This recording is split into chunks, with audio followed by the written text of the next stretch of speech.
For me, my essence is basically to live life on my own terms. And because I refuse to settle for being one thing, I've kind of always looked for the answers in my environment. And if I'm in Chicago or if I'm in Spain, it's like I'm trying to always look for my reflection in the places that I am and then the experiences that I get, and always be learning and always be changing. It's kind of made me a traveler.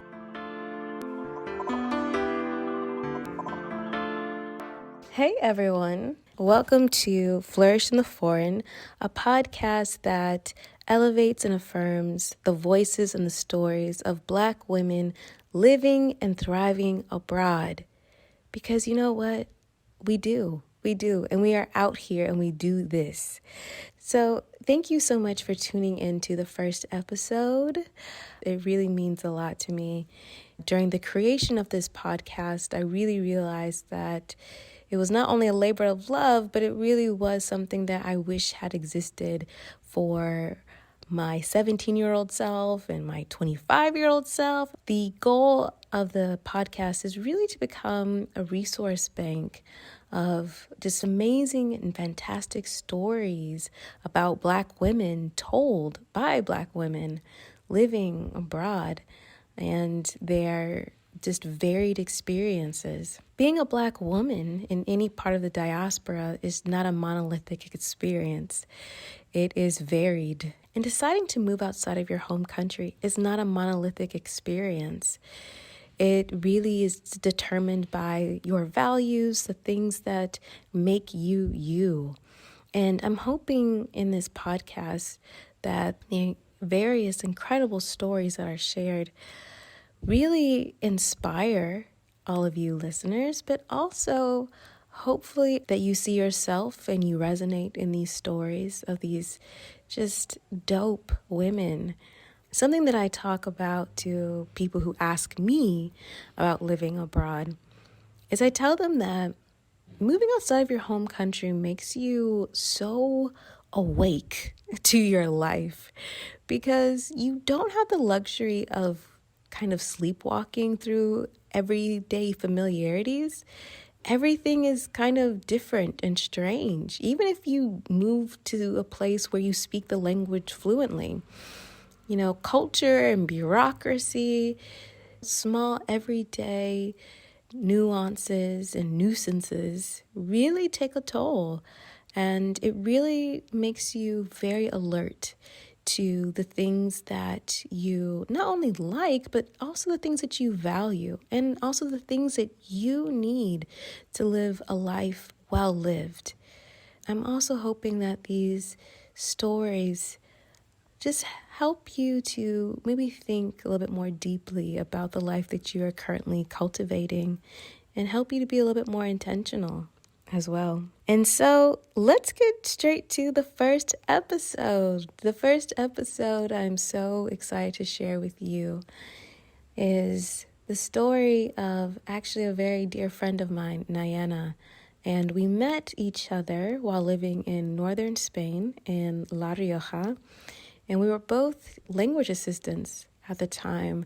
Her story is fantastic, but don't take it from me. I'll let Niana tell you about it. I think I really got the desire to want to change my environment mainly from my childhood and spending summers with my dad in Texas and exploring like California with him. So like I would spend my summers with my dad, but in Chicago I had one life, and then in the summer it was like this freedom that I would have to just kind of be on the road with my dad, and I would get to spend time with him.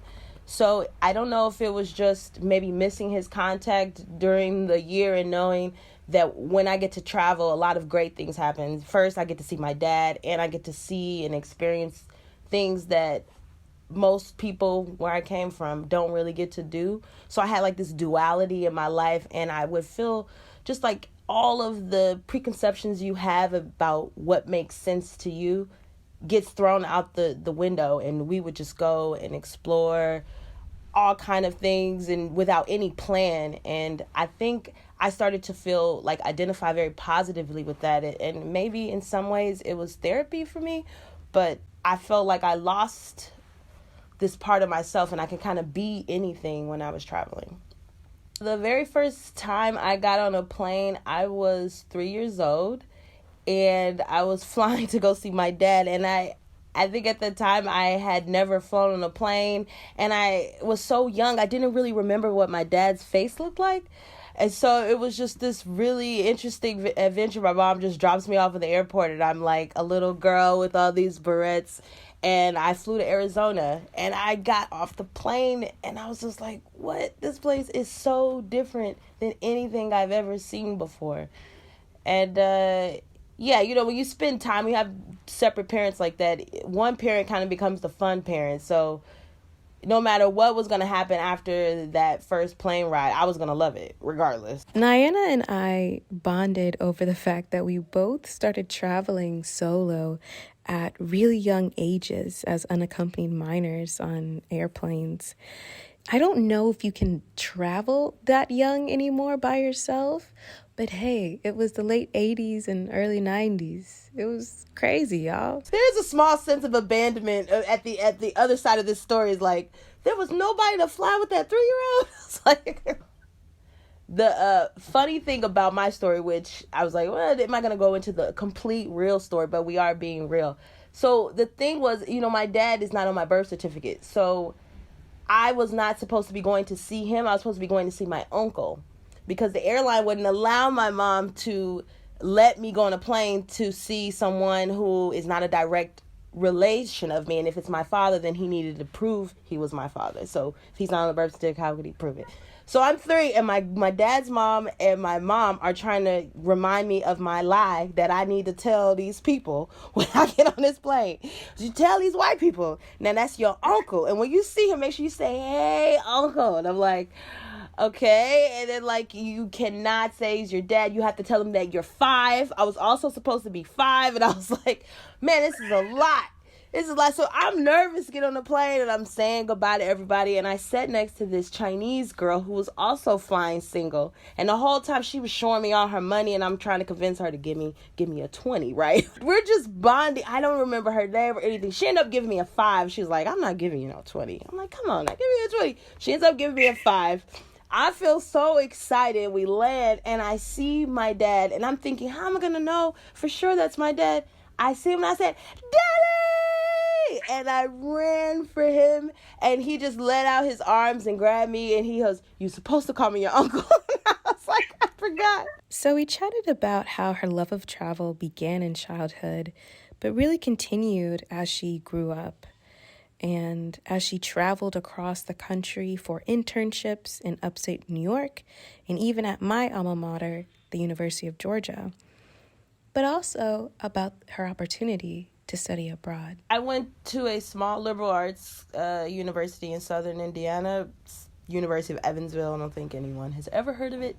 I think we had this really strange study abroad advisor who was like really quirky, and she would give presentations. So I knew early on that I wanted to study abroad somewhere. I just didn't know where, even though I did have an appointment with a lady, and she predicted that I should go to Denmark, to Copenhagen.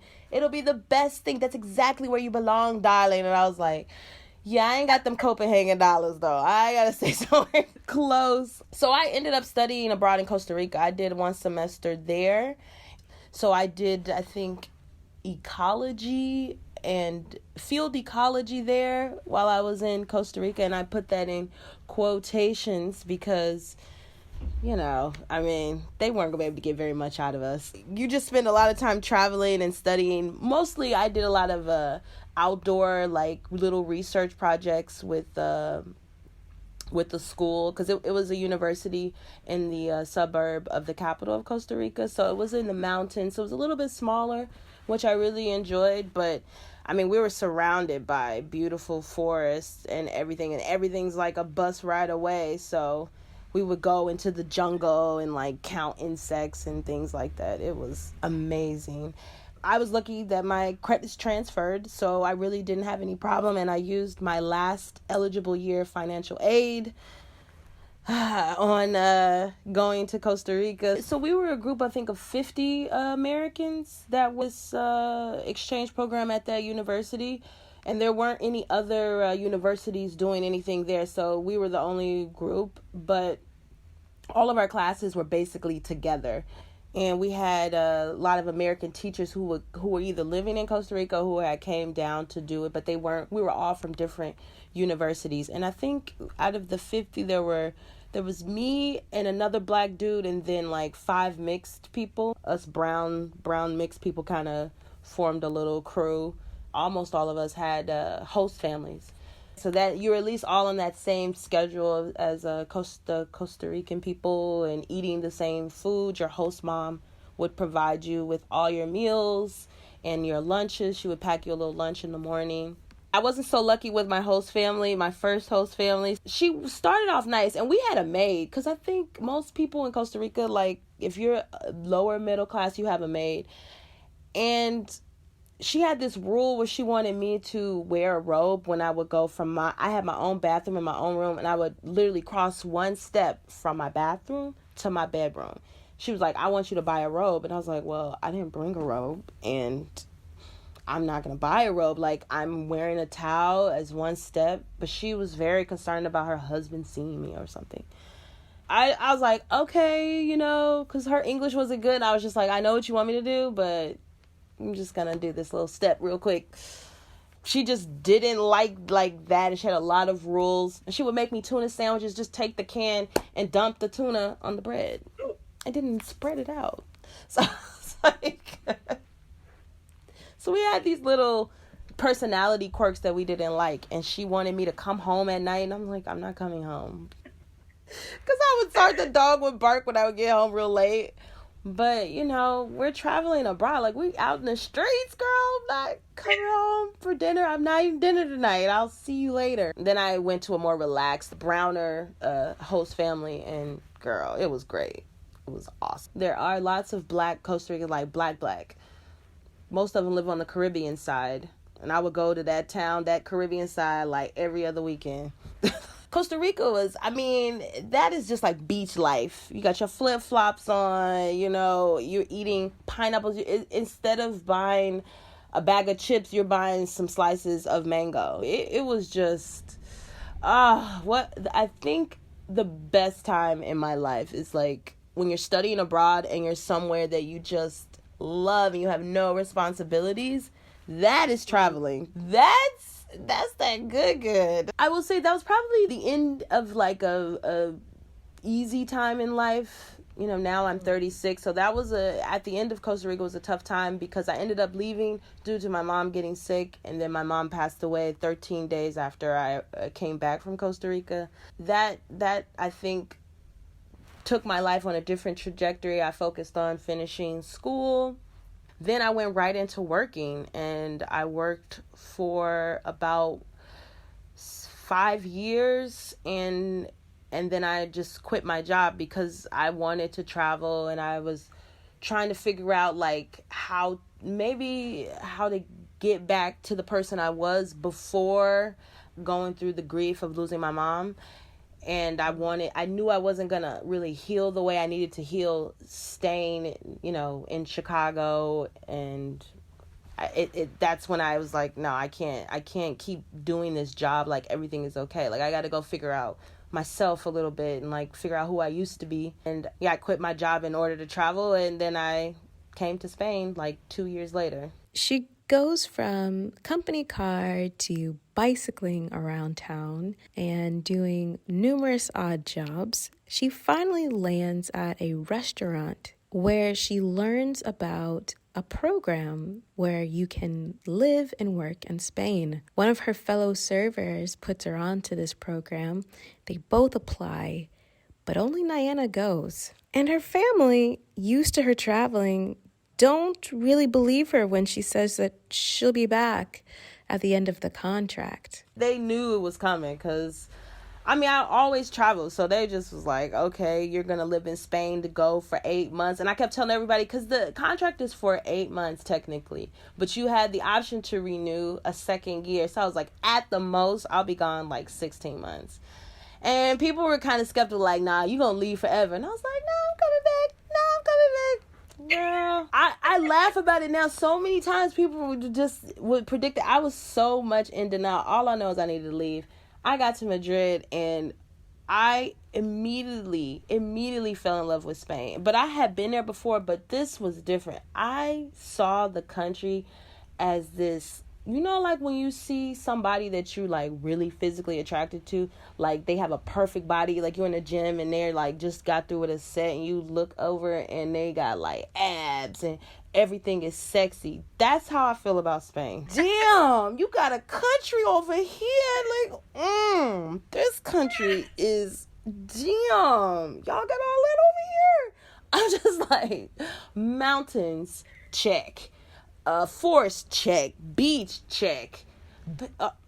It goes on and on with Spain. She moves to Spain about 1 month before the contract begins and falls absolutely in love with the country, but has to tend with the excruciating task of trying to find an apartment in Madrid in September when all the university students have returned and are also looking for housing. My ex in the U.S. had a friend who lived in like the suburb of Madrid.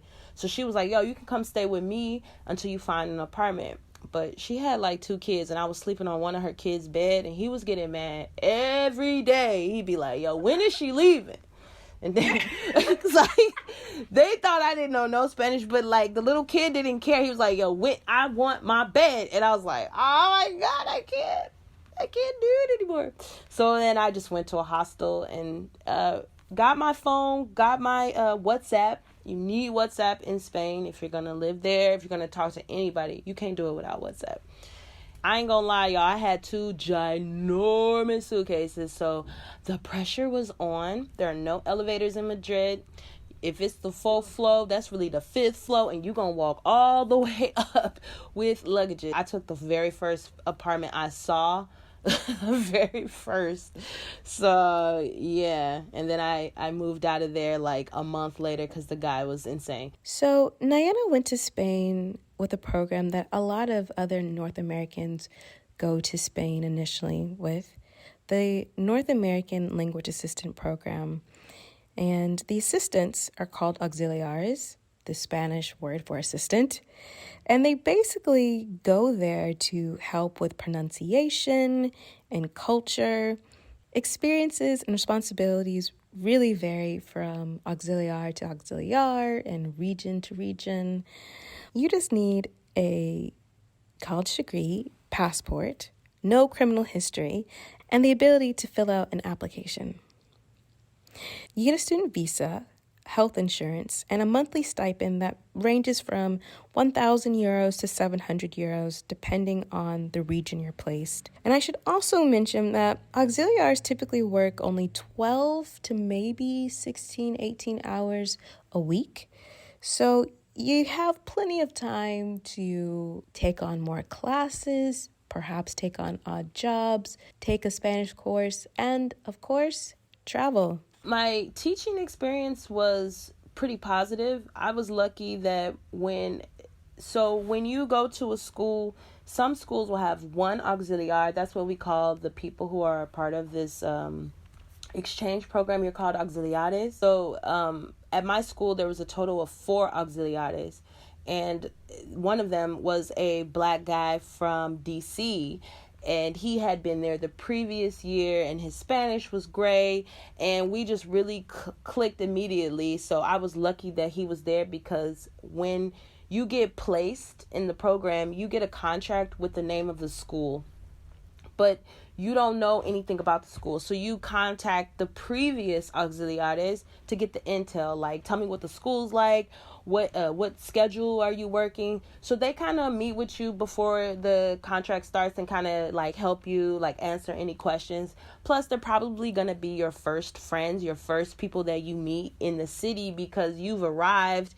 The other thing is that you're kind of a language ambassador, so you want to instruct them about our lives. They're very curious about where we come from, what we know, what we do, and especially if you're Black, like they have been absorbing American popular culture, and especially a lot of that is Black culture.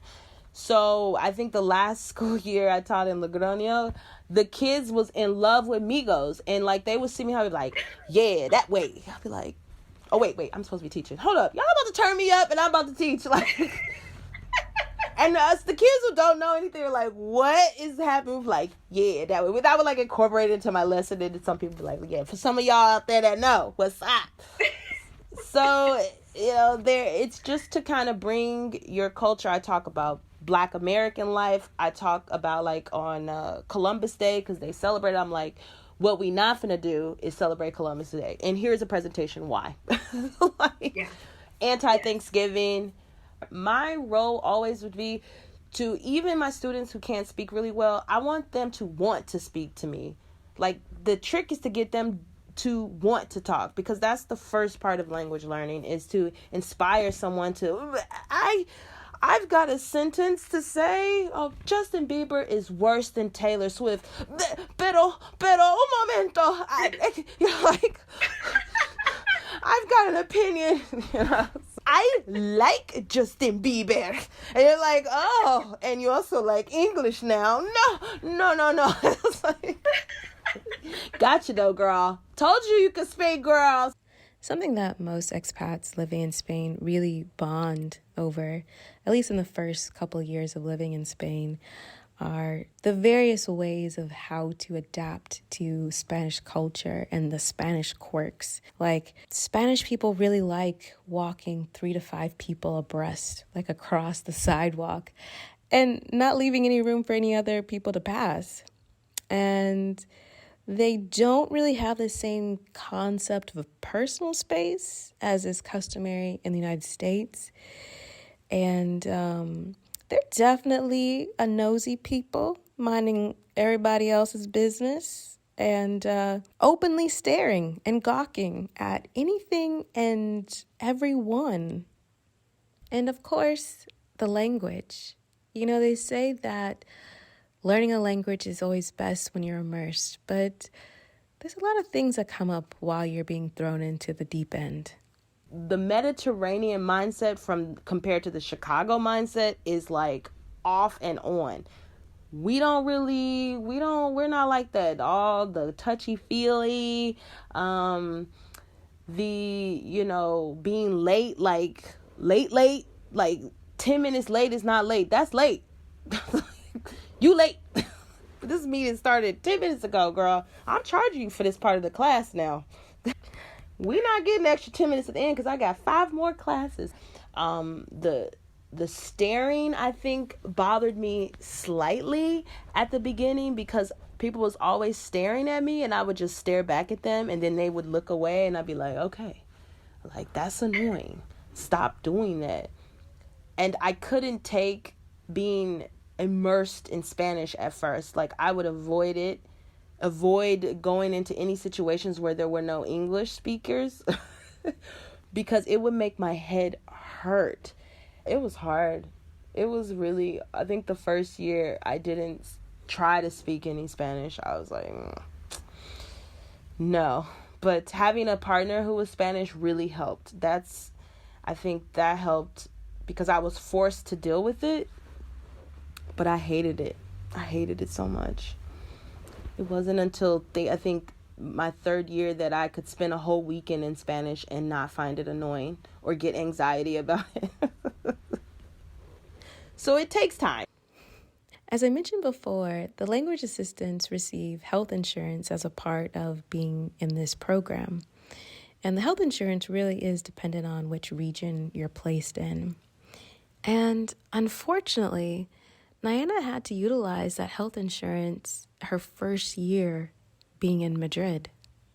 the health insurance varies per comunidad. So depending on where you're placed, that's going to be that state that will purchase a private insurance policy for you. It depends on where you are. In Madrid, I had, I think we had Mafre. We had a pretty decent one. It was one that had like a skyscraper downtown. I don't remember the name. But my surgery was very, very easy. All I had to do was go to a doctor, or I just went to an emergency room with my issue, and they were like, okay, you need this surgery. Okay, we're going to do it on this day. You know, whatever. Like, they don't say, oh, where's your money? Nothing. It's on my insurance card. Everything. I swipe the card. If I have the card, they perform everything, and then the bill comes later. But I didn't receive a bill because it was covered under my insurance. So it was great. And the aftercare was amazing. I had to go back every day for 9 days for them to take care of the wound. Completely covered. And I've had time off from work to take care of it.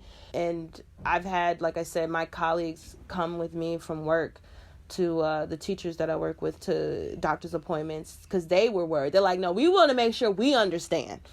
Because you talking about better surgery? Where? Why? We're going. Like, okay.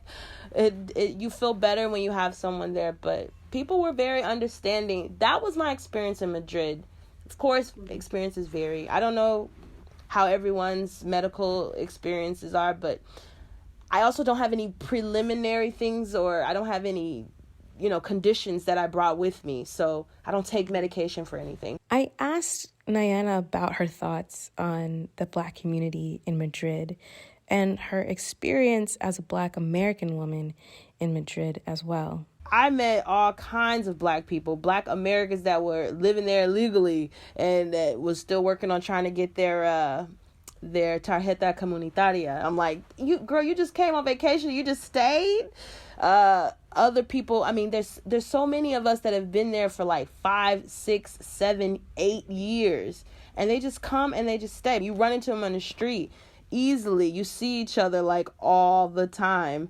So I think if you like a little bit worried about coming to Spain and not having that type of sense of community, in Madrid you're going to have everything because you have so many African communities there. There's all the places to get your hair, like any kind of expressions hair, whatever color, like it's all already there right in the center in Madrid. It's not even the outskirts, it's in the center.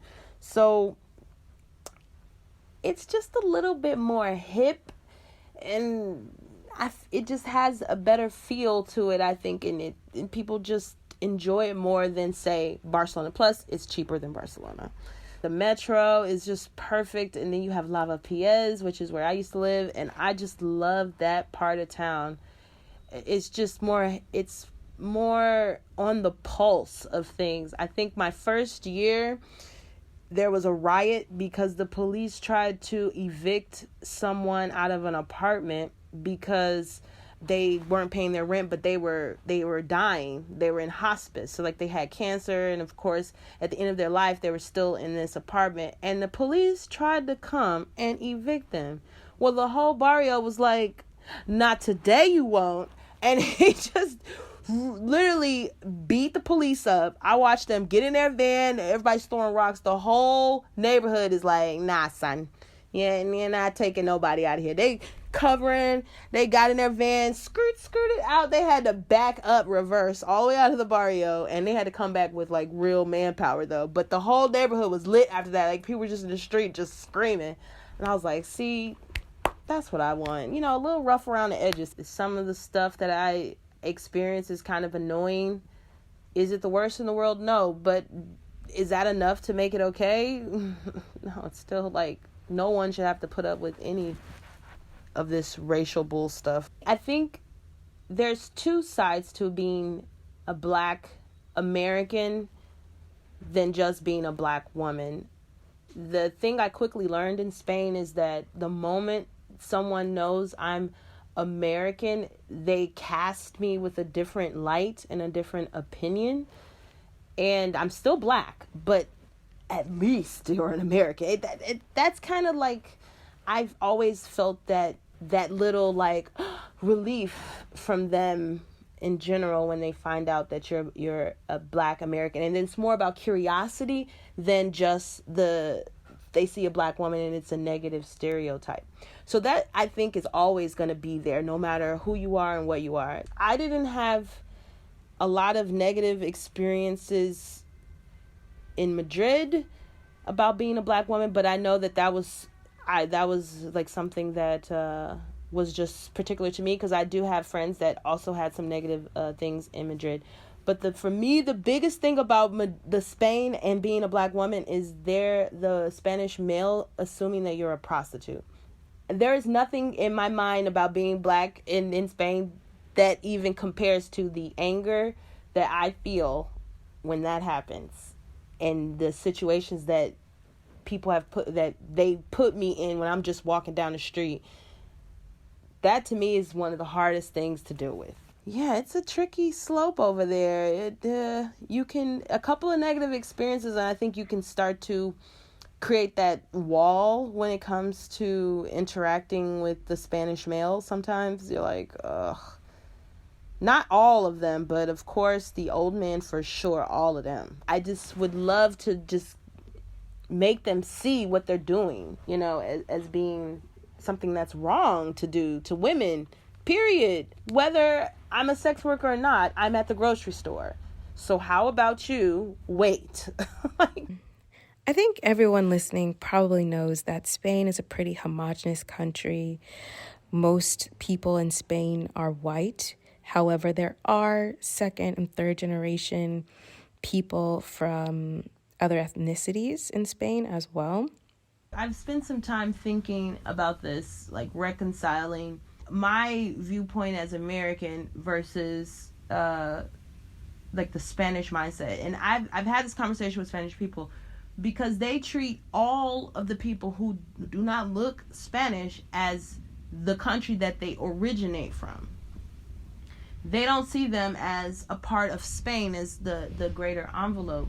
And I think as Americans, we have that is not a hard jump to make. Like, I don't care if my Mexican American classmate is the first one born here, the second one born here. If they speak English with me in an accent that doesn't have an accent, I assume they're just American. I don't know where from their parents are coming from, but it's really easy to include them when I think of America. I'm including them and my thoughts and feelings, but of course I'm not white, so that's what a white American thinks is probably different.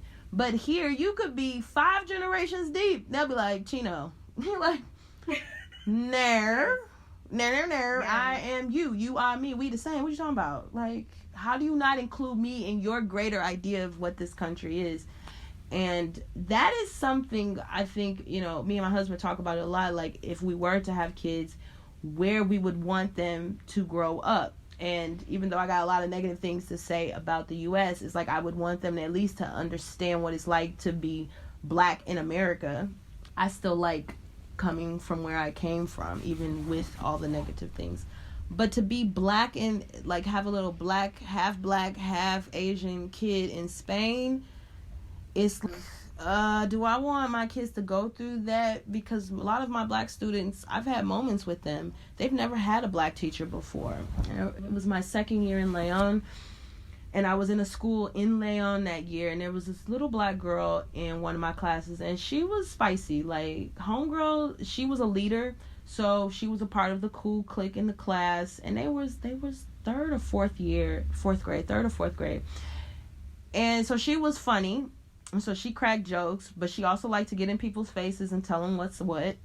She also, like, everybody would want to be on her good side, because when she wasn't in the mood, the whole class felt it. Like, we was all under her spell. And she would also be subject to them ridiculing her at the end of the day. Like, they could always be like, negra, or whatever. And that would just put her back in her place. But she would come back with more aggression. She would never be, like, docile or quiet. Always clean. Always had her hair done, just high energy. Sit down, like, sit your ass down. And she would get into conflicts, and immediately, because the Spanish white child would be like, and she would be angry, the teacher would just assume that it's her causing the problem because she's mad, throwing her book, that's how she expressed herself. And so she didn't express it the way that garners sympathy. So they would very often put her to blame, and a lot of times she was to blame, but sometimes she wasn't. And when she wasn't, she would feel very frustrated. And so I, like, one day she was just being like so extra. I was like, girl, come outside. And she was just started crying, and she's just like, I'm tired of this. I'm tired of them being, making comments because I'm black. I'm tired. And I was like, oh my God, like, I felt for her, because I was just thinking, like, I grew up, and when we would have a white teacher, we knew it was time to play. Like, we not giving this teacher no satisfaction. Sit down. We would just be crazy. And when our black teacher come back, boy, was we in shape. Like, the feeling of being taught by someone who looks like you. She was like, I've never had a black teacher. You're my first black teacher. And I was like, oh, I just felt so sad to think, like, how hard it must be to grow up in a little small town in Spain, and your mom is working all the time. And she was like, that her mom worked all the time, and that she didn't get to see her very much, and that she was sad about that, and she gets angry. And I'm like, yeah, but when you angry, you cannot hit people and go crazy. But I just saw it as her expressing this extremely frustrating situation, and having all of these white people tell you that your emotions are wrong. And I didn't think she was reacting wrongly. I think she was reacting the way black people react, not like Spanish people, and you can't judge her in the same way. And we had a good year, but she was, oh gosh, she would get on my last nerves, but she would always hug me. And as soon as I came in, she just felt like I was her teacher. So she would be pushing everybody out the way, like, Niana has finally come for us to have our class. I'm like, girl, I gotta talk to all these kids. Niana's sitting here, I'm sitting here today, and who gonna say something? Everybody be like, nothing. That's it. I'm like, but I can't approve this behavior, but I approve. So I think it's hard to be black in Spain, and in a rural area, maybe even in the city. I felt a lot of guilt there, because I knew that all I had to say was that I was American. I would immediately be treated different, and I would have access to things that this person who's born here, who deserves it, will never have access to. Throughout our conversation, Niana had been making fun of me for my thin-skinned ways. It was February when we recorded this episode, and I was shivering in Barcelona. It was 50 degrees Fahrenheit, and she was making fun of me because she's from Chicago and she lives in the Netherlands. But I'm from Atlanta, and I used to live in Miami, and I was cold. And so we got to the topic of how she ended up in the Netherlands. How did I leave sunny Spain for wet Netherlands? Love. That's what got me here. My husband is Dutch, so that's why I now live in the Netherlands. And as an auxiliary, you have a ton of time to travel. And I was actually traveling in the Netherlands, and I met my husband, and it wasn't like a plan, you don't plan to fall in love with someone who lives like 800 miles away, but I did. And we did the long distance thing from the Netherlands to Spain, and then I convinced him to move to Spain, and that was great. And we lived together in Spain for a while. But then when you're abroad and you get married to someone, it's like, okay, for you to really enact your European rights, you kind of need to be on someone's home turf. So either we're in his country in Europe, or we're in my country in the U.S. And so for me to kind of get all of my rights to work outside of being an auxiliar, for him to be able to really earn a lot of money in his career field, we kind of needed to be back in the Netherlands where his family all lives, and where we have more rights to the resources that we can get. We really don't have any rights in Spain as much, because he didn't have like a permanent situation in Spain. So we had to have to choose. And so now we're in Utrecht, which is where he had a place to stay already. And we've been here almost, I think, a year and a half. Now I'm not in sunny Spain anymore, and it's sad, but we're making it work here in the Netherlands. That's a whole nother type of culture that I had already gotten used to, the Mediterranean culture. Now I have to deal with Western Europe again, like somewhat American, but not. It's a weird mix of being kind of related to our culture, but not related all the way. At the end of the 5 years, I had got more Spanish, and I had I had assimilated into it. I knew the way the culture worked, and here it was, I didn't know the way the culture worked, and I didn't understand even a little bit of the language, and I didn't feel welcome. I think that's the difference between the north and the south of Europe. Like, that's the northern countries up here and the ones down south. Spanish people are warm. If you even show a little bit of effort, they'll quickly like incorporate you into whatever they're talking about. And here, Dutch people are more shy and not as social. And I had already became like a Spanish person, la la la la la. And then I got here and I'm like, no one is talking. Why is it so quiet in the grocery store? No old lady is bugging me with, hey, you, find me the thing I'm looking for. Like in Spain, the old lady's like, now you're doing my shopping. Where is this? And you're like, yes, here. No one would dare speak to you, like, or strike up conversation with you. So it was really tough. And I think the thing that helped was being able to work quickly. And for me, like, when I'm new in a place, I just watch people. I be just watching, like, okay, how they do this? Like, how do they talk to each other? And, like, what are the rules? When are you supposed to do this?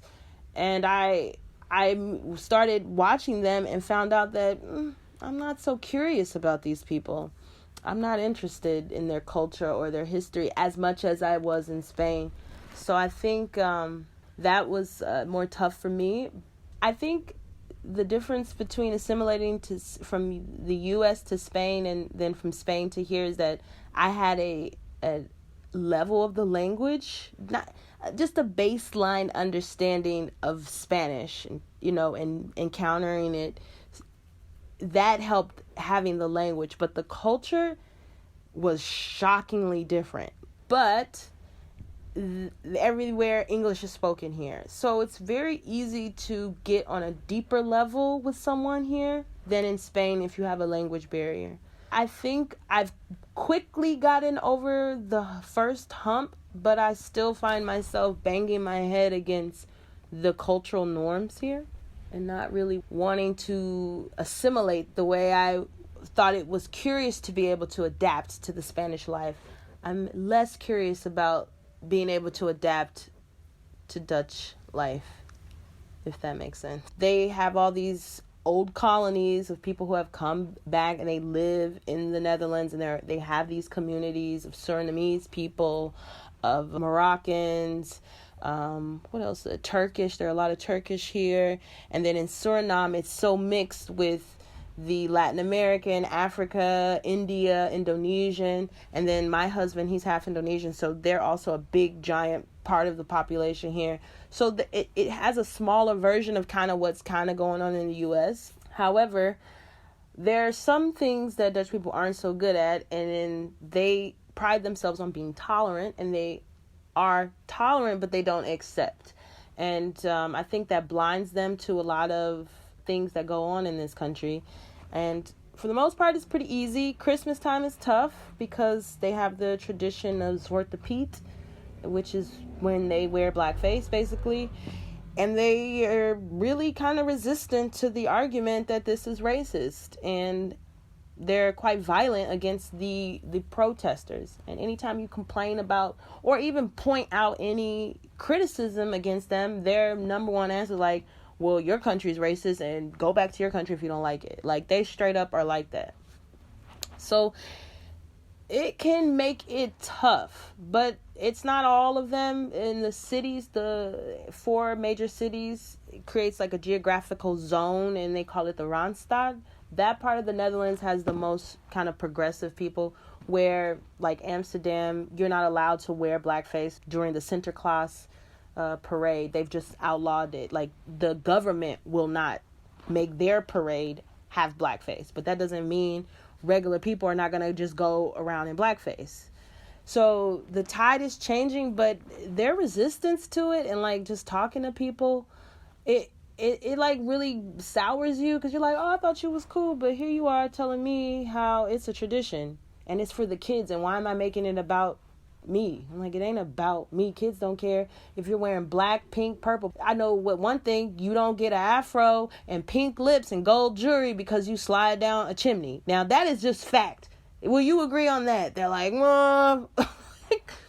The subject of resilience really always comes up in conversations, I think, among expats, because to not only move abroad, but to live and to really sustain and create and cultivate a life abroad really requires a form of resilience, right? Continuing on. It is frustrations and comparisons to your home country and being tired at how hard this is and why it is so hard when it's just something stupid. I just want to order something off the internet, or I want my package to come. Why is it stuck in customs for 5 million days? You know, those little things that requires a little resilience. Do you learn the language, learn the customs, learn the bureaucracy? You're going to be uncomfortable a lot.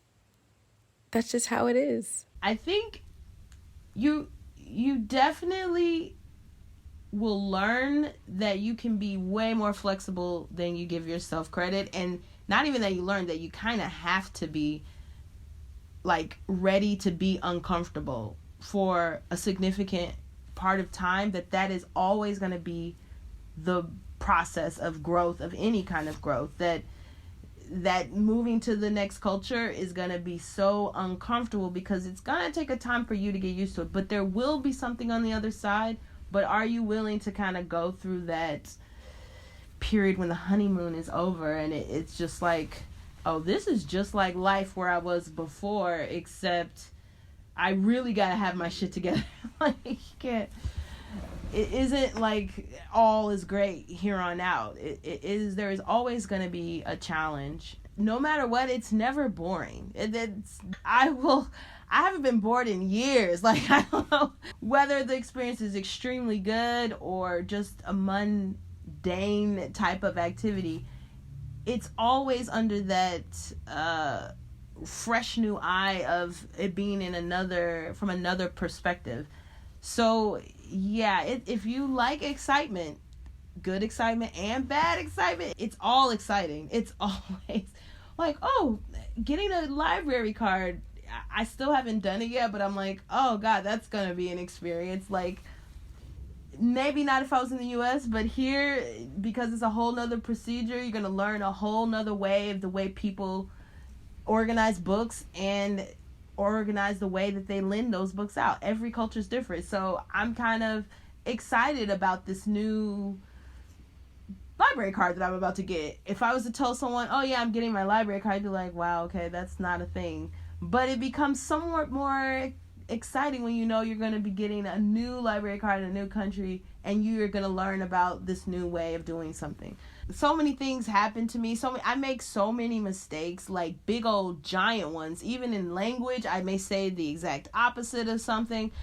I mean, I am a non-stop like source of entertainment for myself and for the people who are watching me flail through this country. It's like, why do you even think? That's not how it works here. I'm like, oh, well, just embarrassed myself. No, I'm never bored. Like, this is just another day. And finally, I asked her what kind of advice would she give to people who are looking to move abroad, and particularly for people who are already abroad, wanting to sustain themselves and or switch career fields. And she really let y'all have it. I think to be like really just first organized, have all your paperwork, either someone in the US holding on to some original copies, just keep your financial paperwork prepared, because Once you're over here, you may find, like you said, that you need to access some paperwork. You need to get something formalized, some international certification. Have a designated person who will be your go-to person who can handle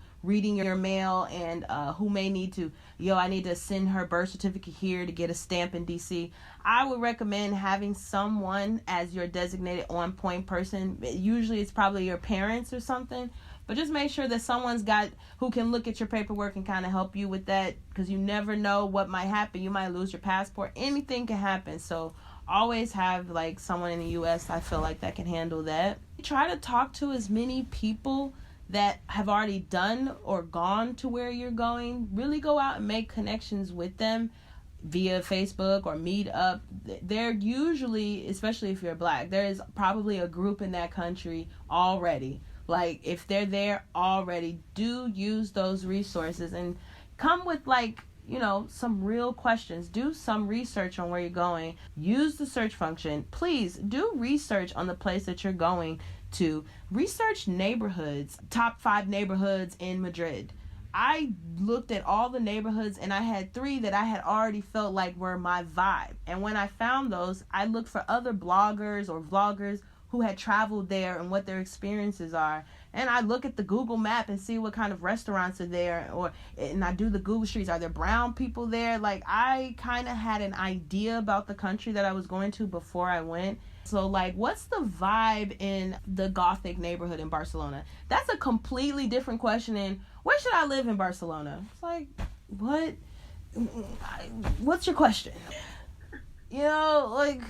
Just remember there are people that are going to help you, but please do your own research. Know what you want out of a place. Like, do you like living in a city, or do you want something more chill? Kind of figure those things out before you just move to a place and expect it to kind of all come together. And just be ready to be uncomfortable. Don't expect to go there. Like, you literally should expect to be like, okay, the first month's going to be lit. Month 2 and 3, I'm going to be, like, homesick. Unless you are really rich and you have family there, you're probably going to experience that no matter if you were changing states in the U.S. or moving to another country. There's going to be a peak, and then you go down. And once you know it's coming and you can recognize it, you can weather that unusual downtime that you're going to naturally feel when the honeymoon has kind of come to an end. And be flexible. Flexible, hustle, be on your grind, think of ways to make money, and know your worth. People come here and they're like, well, I don't have any experience doing. Girl, don't lead with that. Be like, yes, I do that, and I do this. And in the meantime, go on Google and figure out how to do those things, and then do it. I think you always need some foot in the door, and I think that comes back to what you said about resilience. You have to be resilient in the way that you're willing to do it in. If you are okay with teaching, then if you're coming to Spain, go the teaching route and become an auxiliar. There are many programs that will give you at least that first year, so you can kind of like take the pressure off of trying to find the work, and you can kind of enjoy your life because you have a very good work-life balance. Do that. If you are like, no, teaching's not for me, I want to be in, say, marketing, then get online and try to connect with people who are already living in Spain and doing that. And you can do that through LinkedIn, through Meetup. But here's the reality. How's your language skills? Like, what else do you got underneath just, I have a marketing degree? That's not enough. Are you willing to learn Spanish? Are you currently in a program? Then lead with that while you're applying. And I'm in the process of learning Spanish, or I've got an A2 and I'm working on my B2 certificate. It's not going to be just filling out your resume and applying. You're going to have to find another in to the job. It's not going to be your traditional pathway. You've got to kind of create your own path. And a lot of it, like you said, is living a more active life. Like, all of your experience has to do with you actively participating in it. Be it language skills, be it, dating a person from that country and using that to your advantage, either through the opportunities you gain through them, going out and meeting people and being awkward and uncomfortable just because you need to make some connections where you've got to figure out where you're missing and how you can get in, and you got to attack it from all angles. It's not going to be A to B. Nothing about living abroad is A to B. But if you are resilient and you hustle and you're always like trying to make it to whatever goal you have, that's the kind of energy you got to bring to make it long term. Because I applied online. That's not how you get a job. That's not how I got my job here. I didn't just apply online. I called a recruiter in Dutch, and I had only been here a couple months, and I asked in Dutch if they spoke English. And the guy was so happy. He was like, of course I speak English. And then I said, well, I had a fake question about a job posting, and they placed the number. So I made up a question to ask. And the guy was immediately like, oh, please send me your resume. I'm ready. Oh, please, I want you to apply to this job. And I ended up getting the job. And now I work for them. I have a 1-year contract with them. So I didn't just put in my application and hit send and hope that I get the job in the Netherlands where they speak English.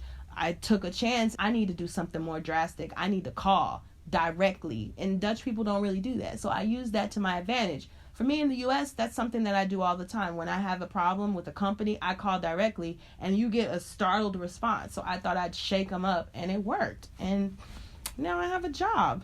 So I'm like, okay, you take the girl out of Chicago, but you can't take the Chicago out the girl. Now I'm going to get me some. I'm going to get me a job.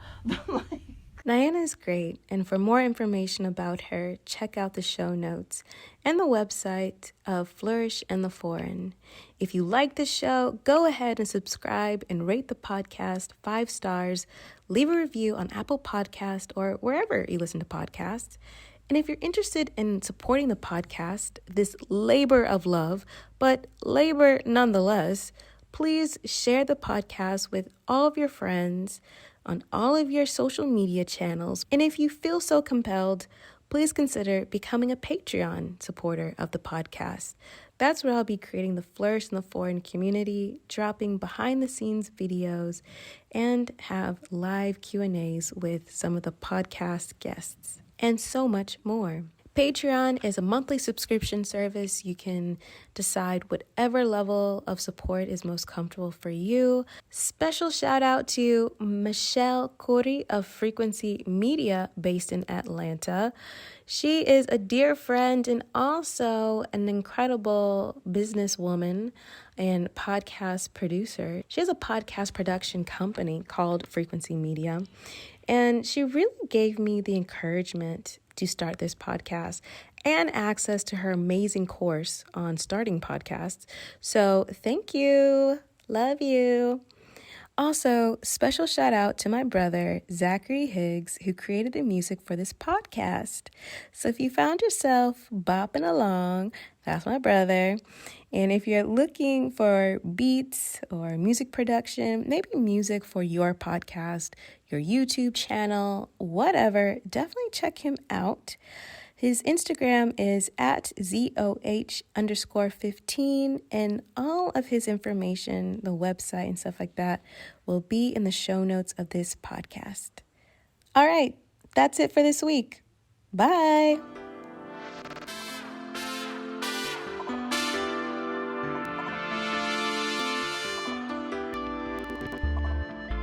On the next episode of Flourish in the Foreign. Because it is a little bit rude, low-key, to kind of speak, if you're in a meeting, to speak languages that not everybody understands. And they do that if they want to kind of keep me out of the conversation. And it's not really with malice or anything. It's more like, I need to get something past you real quick.